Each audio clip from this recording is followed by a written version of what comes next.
ओम ब्रह्मा मुरारी पद्मापकारी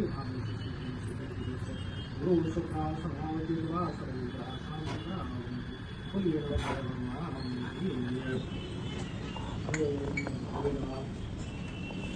पुष्पं समर्पयामि ओम मंगलवाती वस्त्रं समर्पयामि ओम मंगलवाती ताम्बूलं समर्पयामि नैवेद्यं समर्पयामि नैवेद्यं नैवेद्यान्त्यासनं समर्पयामि कुलिय भगवान् की धूपं दीपं दर्शयामि भगवान् की विशिष्टनारायण भगवान की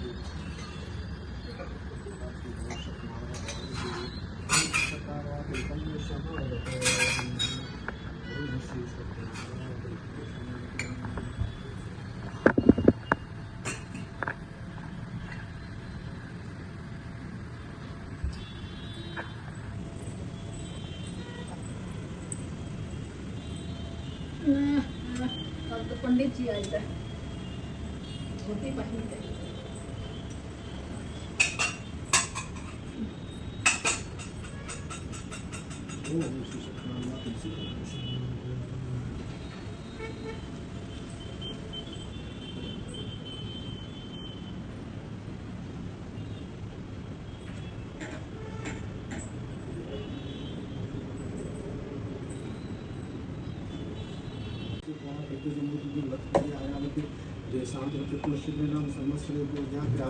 मासानामासु शुक्लपक्षे पूर्णिमा दिन बुधवासरे अहम विनोदकुमारस्मि बन्धुत्वोत्पन्ना सा पत्निका सा परिवारस्य सा बन्धो बान्धवस्य सर्वकामना सिद्ध्यर्थं विशेषतः भगवद्गीतार्थं शीर्षकदान तथा कर्मं करिष्ये। बोलिए शीर्षकदान भगवान की जय।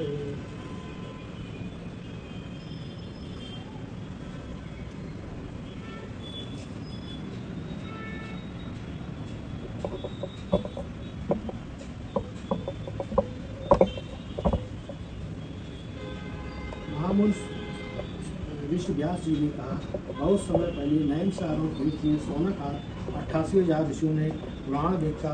श्री सूर्य जी से पूछा कि हे सूर्य जी, इस कलयुग में वेद विद्या रहित मनुष्यों को ईश्वर की भक्ति किस प्रकार से मिलेगी तथा उनका उद्धार कैसे होगा। हे मुनिश्रेष्ठ, ऐसा कोई व्रत अथवा तप बताइए जिसके करने से थोड़े से समय में पूर्ण प्राप्त हो तथा मन वांछित फल मिले। ऐसी कथा सुनने की हमारी बहुत इच्छा है। इस प्रश्न पर शास्त्रों को ज्ञाता श्री सूर्य जी ने कहा, हे वैष्णव पूज, आप सभी ने प्राणियों के हित एवं कल्याण की बात पूछी है। अब मैं उस श्रेष्ठ व्रत को आप लोगों से कहूँगा जिसे मुनि श्रेष्ठ नारद ने श्री लक्ष्मी नारायण भगवान से पूछा था और श्री लक्ष्मी नारायण भगवान ने मुनि श्रेष्ठ नारद को बताया था। आप सभी श्रेष्ठगण वह कथा सुने। मुनिनाथ सुनो यह सत्य कथा, यह कालय होई महासुखदायी। भवताप हरे मनोरथ पूर्ण करे, सुख संपत्ति की अधिकाई। अति संकट में दुख दूर करे, सब ठौर कुठौर में होत सहाई। भगवान महात्म है इसमें, अपना कल में फल और जनाई। मुनिश्रेष्ठ नारद जी दूसरों के कल्याण के लिए सभी लोकों में घूमते हुए इस व्रत लोक में आ पहुँचे। यहाँ बहुत सी मुनियों में जन्मे हुए प्रायः सभी मनुष्यों को अपने कर्मानुसार अनेक कष्टों से पीड़ित देख करके सोचा, किस यत्न करने से इन प्राणियों का दुख दूर हो सकता है। मन में ऐसा विचार कर श्री नारद जी विष्णु लोक को गए। वहाँ श्वेत वर्ण और 4 भुजाओं वाले देवों के इष्ट नारायण को देखा, जिनके हाथों में शंख चक्र गदा और पद्म था तथा बनमाला पहने थे। उनको देख करके नारद जी स्तुति करने लगे। नारद जी ने कहा, हे भगवान, आप अति शक्तिवान हैं, मन तथा वाणी भी आपको नहीं पा सकती। आपका आदि मध्य और अंत नहीं है। निर्गुण स्वरूप सृष्टि के कारणभूत भक्तों के कष्टों को दूर करने वाले हो। आपको मेरा कोटि कोटि प्रणाम। नारद जी से इस प्रकार की स्तुति सुन करके विष्णु भगवान बोले कि हे योगीराज, आपके मन में क्या है? आप यहाँ किस काम के लिए आए हो? निसंकोच कहें। तब मुनिश्रेष्ठ नारद ने कहा, मृत लोक में सब मनुष्य जो अनेक योनियों में पैदा हुए हैं, अपने अपने कर्मों के द्वारा अनेक प्रकार के कष्टों से दुखी हैं। हे स्वामी, यदि आप इनके दुख का दूर करने का कोई भी उपाय जानते हो तो कृपा करके बताएं।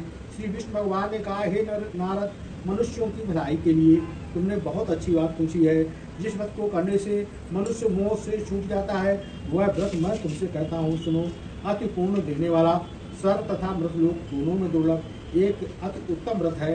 आज मैं प्रेम बस आपसे कहता हूँ, श्री सत्यनारायण भगवान का व्रत यह विधिपूर्वक संपन्न करके मनुष्य धरती पर सभी प्रकार के सुख भोग कर मरणोपरांत मोक्ष को प्राप्त करता है।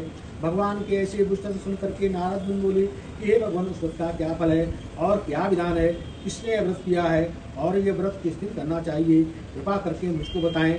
श्री विष्णु भगवान बोले कि हे नारद, दुख शोक आज सभी को दूर करने वाला यह व्रत सब स्थानों पर विजय दिलाने वाला है।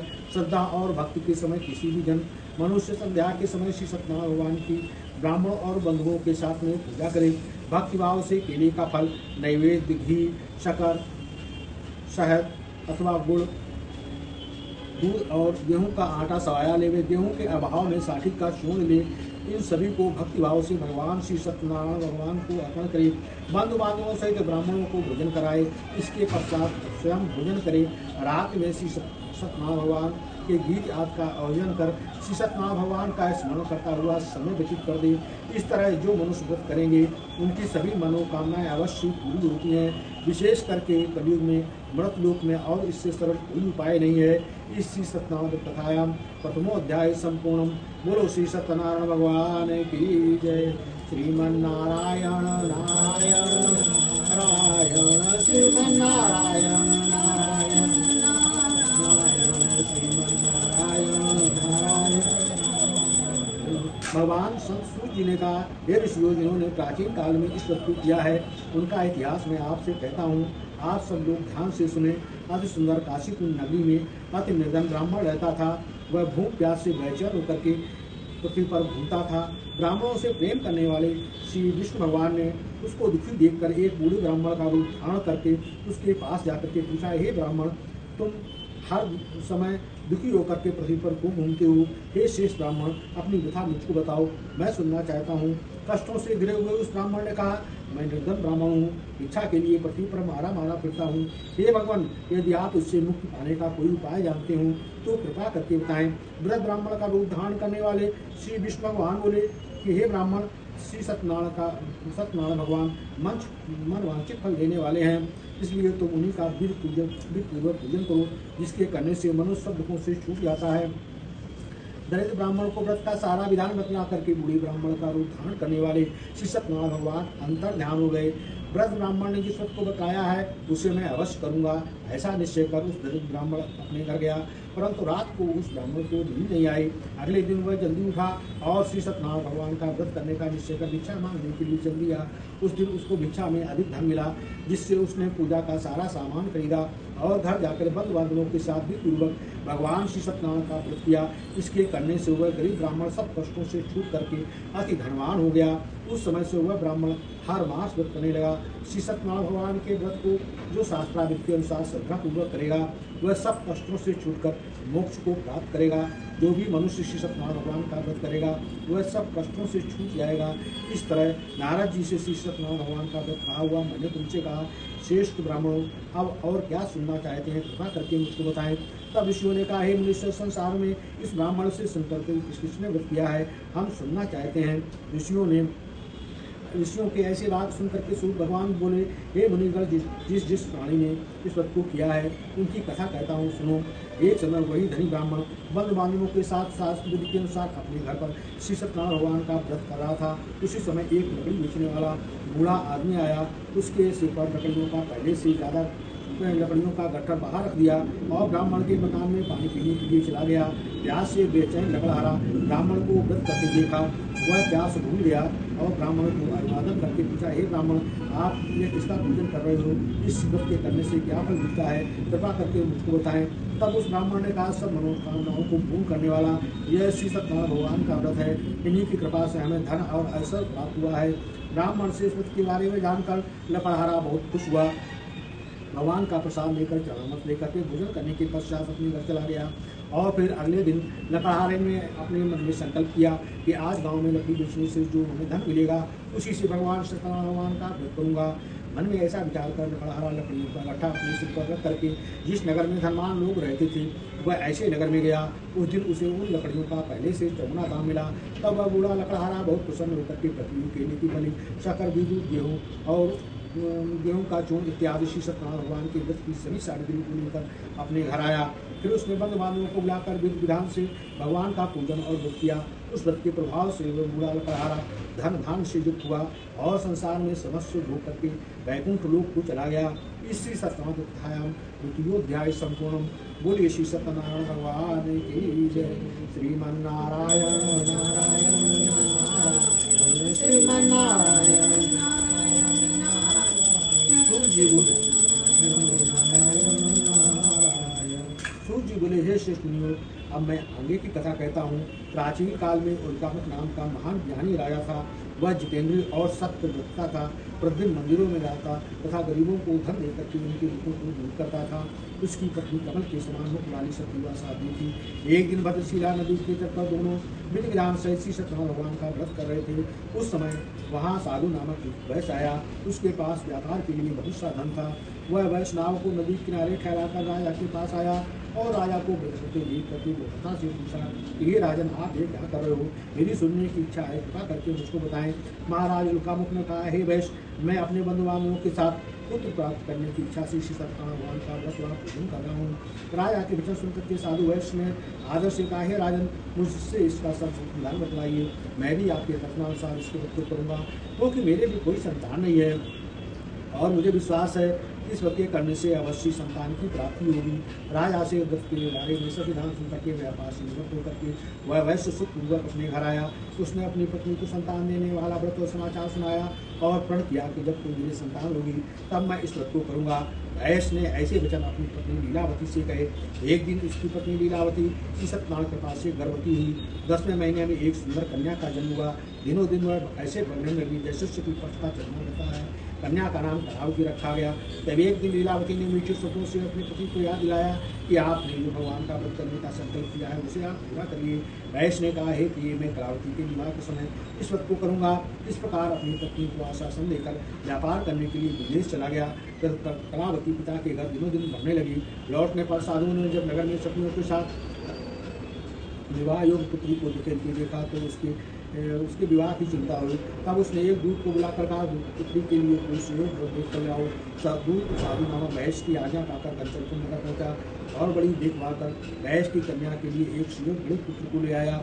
उस सुयोग लड़के को देखकर साधु नामक वैश्य ने अपने बंधु बांधवों से सम्मोचित होकर के अपनी पुत्री का विवाह उसके साथ कर दिया।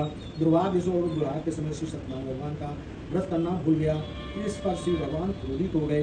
उन्होंने वैश्य को श्राप दिया कि तुम्हें दारुण दुख प्राप्त होगा। और फिर अपने कार्य में कुशल वैश्य अपने दामाद के सहित नावों का बेड़ा लेकर व्यापार करने के लिए दशमशापुर नगर गया। दशमशापुर नगर पर चंद्रकेत नामक राजा राज करता था। दोनों ससुर जमाई राजा चंद्रकेत को उस नगर में व्यापार करने लगे। एक दिन भगवान श्री सत्यनारायण की माया से प्रेरित एक चोर राजा का धन चुराकर भागा जा रहा था। राजा के दूतों को आते देख करके चोर ने घबरा कर राजा के धन को चुपचाप नहीं रख दिया जहाँ ससुर जमाट ठहरे थे। जब दूतों ने वैश्य के पास राजा के धन को रखा देखा, उन दोनों ससुर दामाद को चोर समझा और उन ससुर दामाद दोनों को बांध कर ले गए। राजा के समीप जाकर उन्होंने आपका धन चुराने वाले दो चोर पकड़ कर लाए हैं, देख कर आज्ञा दो। तब राजा ने बिना उनकी बात सुनी कारागार में डाल दिया। इस प्रकार राजा की आज्ञा से जितना धन था सब छीन लिया। श्री सत्यनारायण भगवान के हिसाब से वैश्य की पत्नी लीलावती एवं पुत्री घर में बहुत दुखी हुई। उनका जितना धन था सब चोर चुरा ले गए। मानसिक व शारीरिक पीड़ा तथा बहुत प्यास से दुखी हो भोजन की चिंता में कलावती एक दिन ब्राह्मण के घर गई। उसने ब्राह्मण को श्री सत्यनारायण भगवान का विधिपूर्वक व्रत करते देखा। उसने कथा सुनी और श्रद्धापूर्वक प्रसाद ग्रहण कर रात को घर आई। माता ने कलावती से पूछा, हे पुत्री, अब तक तू कहाँ रही? तेरे मन में क्या है? माता के ऐसे वचन सुनकर के कलावती बोली, हे माता, मैंने ब्राह्मण के घर श्री सत्यनारायण भगवान का व्रत होते देखा है और मेरी भी इच्छा है कि मैं भी उसको करूँ। कन्या के ऐसे वचन सुनकर के पति द्वारा पूर्व में किया हुआ संकल्प याद करके श्री सत्यनारायण भगवान के पूजन की तैयारी करने लगी। उसने बंधु बांधवों सहित श्री सत्यनारायण भगवान का व्रत किया और वर मंगा के नारे की आजादें साथ ही विनती की कि हे प्रभु, अगर हमसे कोई भूल हुई हो तो उसको क्षमा कर दो। श्री सत्यनारायण भगवान इस व्रत के करने से प्रसन्न हो गए। उन्होंने राजा चंद्रकेत को स्वप्न में दर्शन देकर कहा कि हे राजन, 2 वर्षों को तुमने बंदी बनाकर रखा है, वे निर्दोष हैं, उन्हें प्रातः काल को ही छोड़ दो। उनका सब जन्म तुमने लिया है और सब लौटा दो, अन्यथा तुम्हारा राज धन पुत्र सब नष्ट कर दूंगा। राजा से ऐसे वचन करके भगवान अंतर ध्यान हो गए। और फिर प्रातःकाल राजा चंद्र ने सभा में आकर के अपना सपना सुनाया और सैनिकों को अजनबी के दोनों वैश्यों को ऐसे मुक्त कर सभा में लाया जाए। दोनों ने आते ही राजा को प्रणाम किया। राजा ने कोमल वचनों से कहा, हे महानुभाव, तुम्हें अज्ञानता बस ऐसा कठिन दुख प्राप्त हुआ है, अब तुम्हें कोई भय नहीं है, तुम भय से मुक्त हो। ऐसा कहकर राजा ने उनके नए वस्त्र आभूषण पहनाए तथा उनका जितना धन लिया था उससे दुगना धन लेकर आदर से विदा किया। दोनों वैश्य अपने घर को चले गए। इस श्री सत्यनारायण कथायाम तृतीयोध्याय संपूर्ण। बोलिए श्री सत्यनारायण भगवान की जय।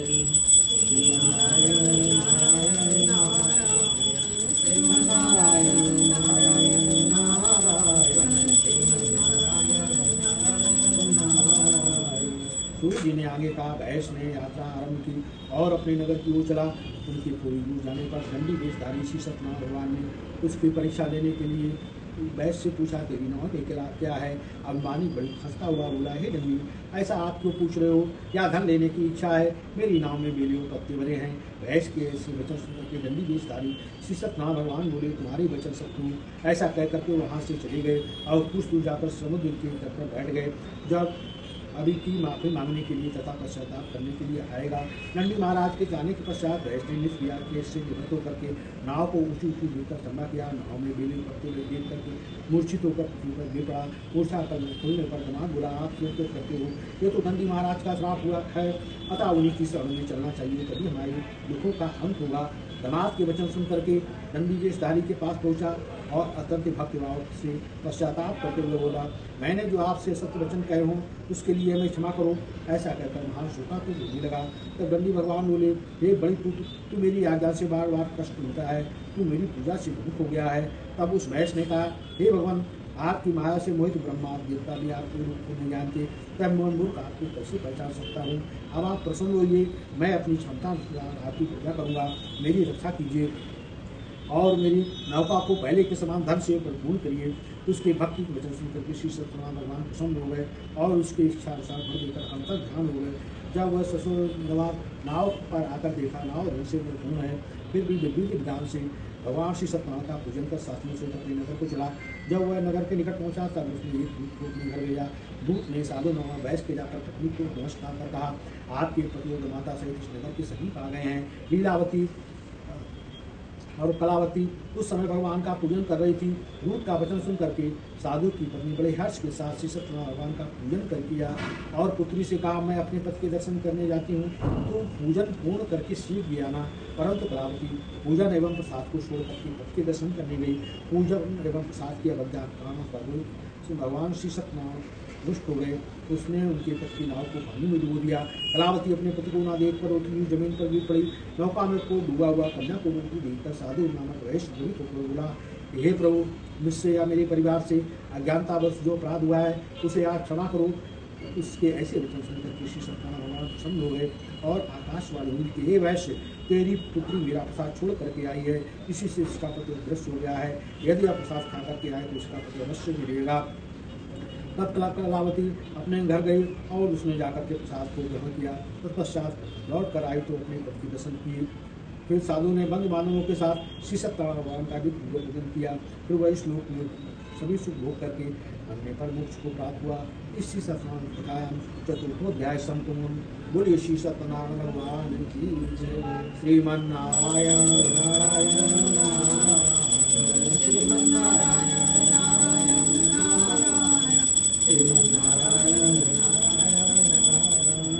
सूर्य बोले, हे ऋषि ब्रह्मा, ये कथा कहता हूँ, आप सभी ध्यान से सुनो। सदा प्रयास आनंद में लीन तुंगत नाम का एक राजा था। उसने भगवान की सत्यनारायण का प्रसाद त्यागकर बहुत कष्ट पाया। एक समय राजा वन में जाकर वन पशुओं को मारकर बट के पेड़ के नीचे आया। वहाँ उसने वालों को भक्तिभाव से बंधु बांधवों से श्री सत्यनारायण भगवान का पूजन करते देखा, परंतु राजा देख करके अभिमान बस न वहाँ गया और ना उसने श्री सत्यनारायण भगवान को नमस्कार ही किया। तब वालों ने भगवान का प्रसाद उनके सामने रखा। वह प्रसाद छोड़ करके नगर को चला। नगर में पहुंचकर उसने देखा कि उसका सारा राज्य नष्ट हो गया है। वह समझ गया कि श्री सत्यनारायण भगवान उनसे दुष्ट हो गए हैं। तो वह वन में जाकर के ग्वालों के समीप जाकर वित्तपूर्वक पूजन का प्रसाद ग्रहण किया। तो श्री सत्यनारायण भगवान की कृपा से जैसा पहले था वैसे ही हो गया और लंबे समय से सुख भोग करके मरणोपरांत मोक्ष को प्राप्त हुआ। जो मनुष्य इस दुर्लभ व्रत को करेगा, श्री सत्यनारायण भगवान की कृपा से उसे धन धान की कोई कमी नहीं होगी। निर्धन धनी बंदी बंधनों से मुक्त होकर के निर्भय हो जाता है। संतानियों को संतान की प्राप्ति होती है तथा सब इच्छाएं पूर्ण करके अंत में वैकुंठ धाम हो जाता है। अब इसके बारे में भी जानिए जिन्होंने पहले स्वप्न किया है, उनकी कथा कहता हूँ। सदानंद ब्राह्मण रामा के रूप में जन्म लेकर श्री कृष्ण की भक्ति कर वैकुंठ को प्राप्त किया है। उनका मुख नाम का राजा दशरथ ने, उन्होंने श्री रघुनाथ का पूजन कर मोक्ष को प्राप्त किया है। साधु नामक वैष्णव धर्मात्मा सतत राजा मोदक बन करके पुत्र को आर्य सिद्धि कर वैकुंठ धाम को गए हैं। महाराज कंबद श्रम दोनों बने, जिन्होंने बहुत से लोगों को भगवान की भक्ति में लीन कर वैकुंठ को प्राप्त किया है। लकड़ारा भेद अगले जन्म में गोह नामक निषाद हुआ, जिसने राम के चरणों की सेवा करके सभी जन्मों को सुधार लिया। इस श्री सत्यनाम कथायाम संपूर्णम। बोलिए श्री सत्यनारायण भगवान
ओम श्री गणेशाय नमः स्वाहा स्वाहा।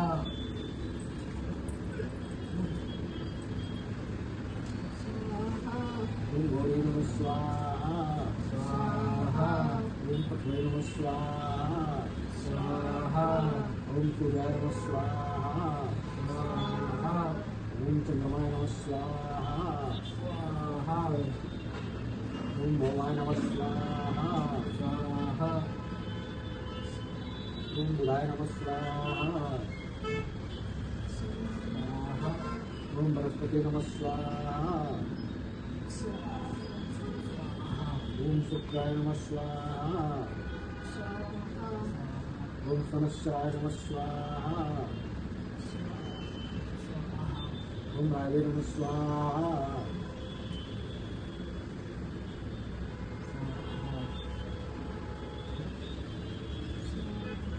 ओम केतवे नमः स्वाहा। ओम त्र्यंबकं यजामहे सुगन्धिं पुष्टिवर्धनम् उर्वारुकमिव बन्धनानि यतोऽमुक्षीमामृतात् स्वाहा। ओम त्र्यंबकं यजामहे सुगन्धिं पुष्टिवर्धनम् उर्वारुकमिव बन्धनानि यतोऽमुक्षीमामृतात्। ओम भूर्भुवः स्वाहा।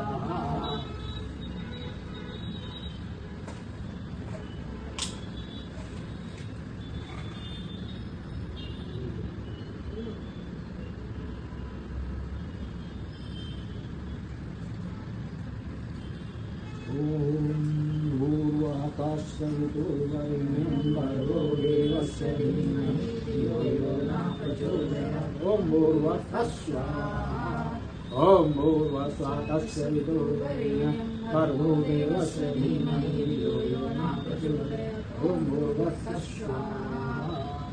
ओम रामाय नमः स्वाहा। ओम महालक्ष्मी नमः स्वाहा। ओम श्री सत्यनारायण नमः स्वाहा। ओम श्री हनुमते नमः स्वाहा। ओम श्री गुरुवे नमः स्वाहा। ओम श्री सत्यनारायण नमः स्वाहा।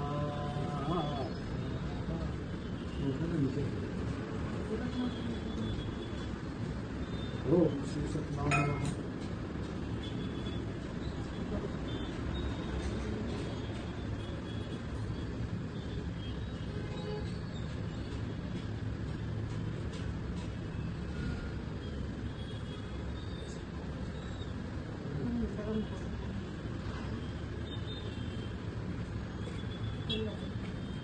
ओम श्री सत्यनारायण समर्पयामि। ओम श्री सत्यनारायण समर्पयामि। ओम श्री सत्यनारायण समर्पयामि। ओम श्री सत्यनारायण समर्पयामि।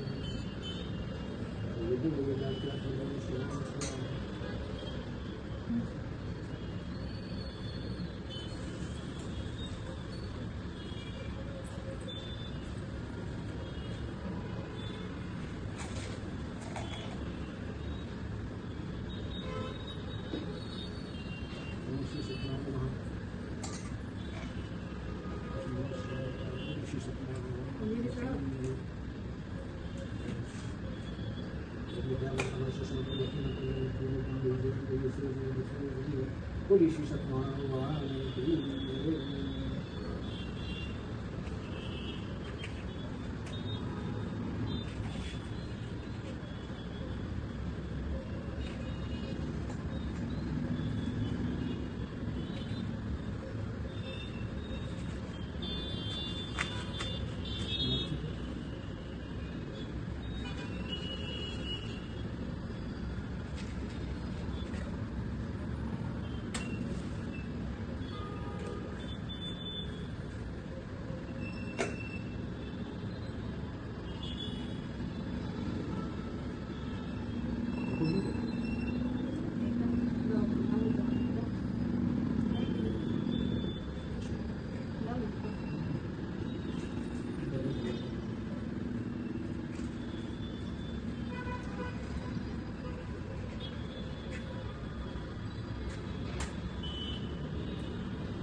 स्वामी जय लक्ष्मी रमणा सत्यनारायण स्वामी जनपातक हरणा ओम जय लक्ष्मी रमणा सकल जगत सिंहासन अद्भुत विराजे स्वामी अद्भुत विराजे नारद करत निरंजन घंटा ध्वनि बाजे ओम जय लक्ष्मी रमणा प्रकट भये कलि कारण तुझको दरस दियो स्वामी तुझको दरस दियो घोड़ा ब्राह्मण बन कर कंचन महल कियो ओम जय लक्ष्मी रमणा दुर्बल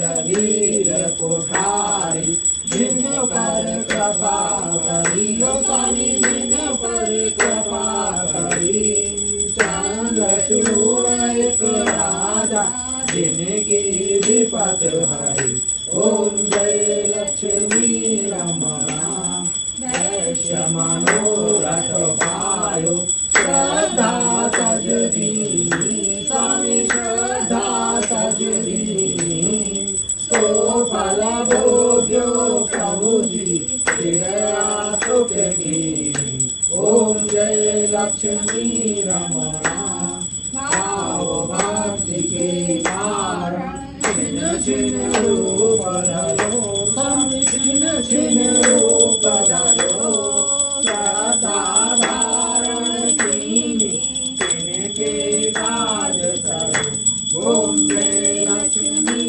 रमणा बाल बाल संग राजा वन में भक्ति करी स्वामी वन में भक्ति करी मन वांछित फल दीनो दीन दयाल हरि ओम जय लक्ष्मी रमणा चार प्रसाद सवायो कदली फल मेवा स्वामी कदली फल मेवा धूप दीप तुलसी राजी सतदेवा ओम जय लक्ष्मी रमणा श्री सत्यनारायण जी की आरती जो कोई नर गावे स्वामी जो कोई गावे कहत शिवानंद स्वामी जपत हरि हर स्वामी मनवांछित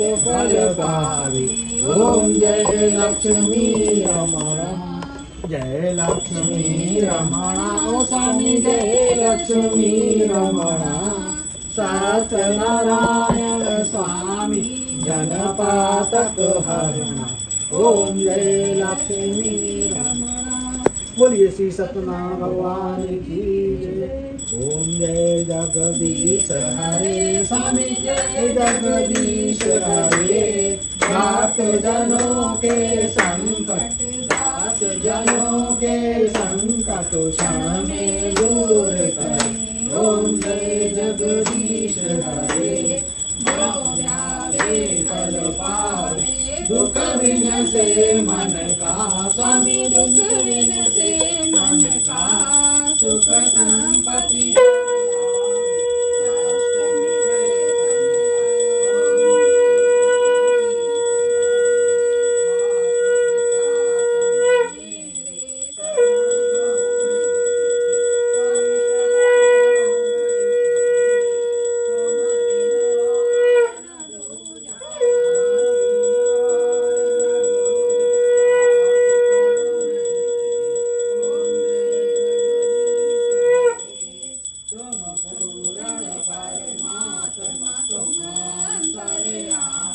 स्वामी तुम अंतर्यामी पार ब्रह्म परमेश्वर तुम सबके स्वामी ओम जय जगदीश हरे तुम करुणा के सागर तुम पालन करता स्वामी तुम पालन करता मैं मूरख खल कामी कृपा करो भरता ओम जय जगदीश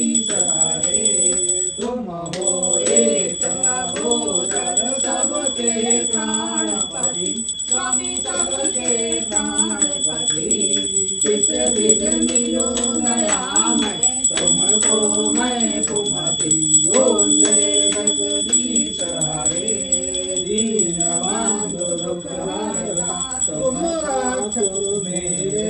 स्वामी तुम रक्षक मेरे, करुणा हस्त बढ़ाओ द्वार पड़ा तेरे। ओम जय जगदीश हरे, विषय विकार मिटाओ पाप हरो देवा। स्वामी पाप हरो देवा, श्रद्धा भक्ति बढ़ाओ संतन की सेवा।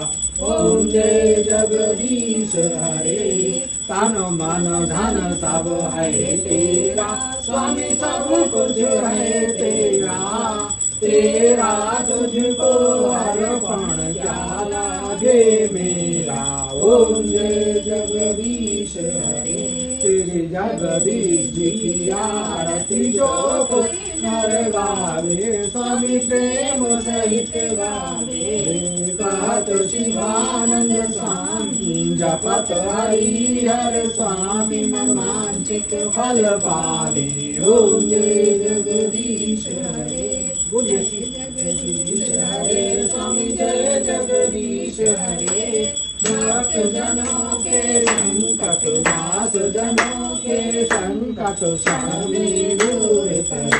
ओम जय जगदीश हरे, बोलिए श्री सत्यनारायण भगवान की जय। कर्पूर गौरम करुणावतारम संसार सारम भुजगेन्द्रहारम सदा वसंतम हृदयारविंदे भवां भवानी सहितं नमामि। नीलाम्बुजश्यामलोमानं सीता समारोपितवाम्भारं पाणो महासायकुचारिजातं नमामि रामं रघुवंशनाथं। देवपूजपद कमल तुम्हारे, सुर नर मुनि सब होय सुखारे। आशुतोष तुम हो वरदानी, आरती हरहु वीर जन जानी। ओम भूर्भुवः स्वः भर्गो प्रचोदयात्। ओम भूर्भुवः स्वः भर्गो देवस्य धीमहि धियो न प्रचोदयात्। बोलिए श्री सत्यनारायण भगवान की जय। तमेव माता च पिता तमेव, तमेव बन्धु सखा तमेव, तमेव विद्या गरुडं तमेव, तमेव सर्वं मम देवदेव। विष्णुप्रिये नमस्तुभ्यं जगद्गते सार्थहर्त नमस्तुभ्यं समृद्धं कुरु मे सदा। नमो नमस्ते महामाये श्रीपीठे सुरपूजिते शंख चक्र गदा हस्ते महालक्ष्मी नमस्ते। बोलिए भगवती महालक्ष्मी की जय। कायेन वाचा मनसेन्द्रिया प्रदात्मना प्रकृति समं करोमि यद्य सकलं परस्मै नारायणाति समर्पयामि। अच्युतं केशवं रामनारायणं कृष्णदामोदरं वासुदेवं हरिं श्रीधरं माधवं गोपिकावल्लभं जानकी नायकं रामचन्द्रं भजे। हरे राम राम राम हरे कृष्ण कृष्ण कृष्ण हरे हरे राम राम राम हरे हरे कृष्ण कृष्ण कृष्ण हरे हरे राम राम राम हरे हरे कृष्ण कृष्ण कृष्ण हरे। बोलिए श्री सत्यनारायण भगवान की जय। उमापति महादेव की जय। रमापति रामचंद्र की जय। गुरु वैष्णव संतन की जय। हर हर महादेव।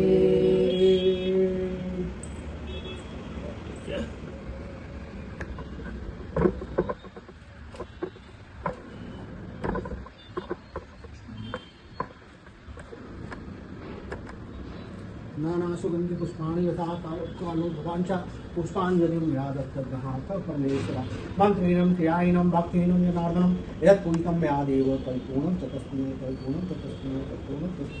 मंत्र पुष्पांजलिं समर्पयामि।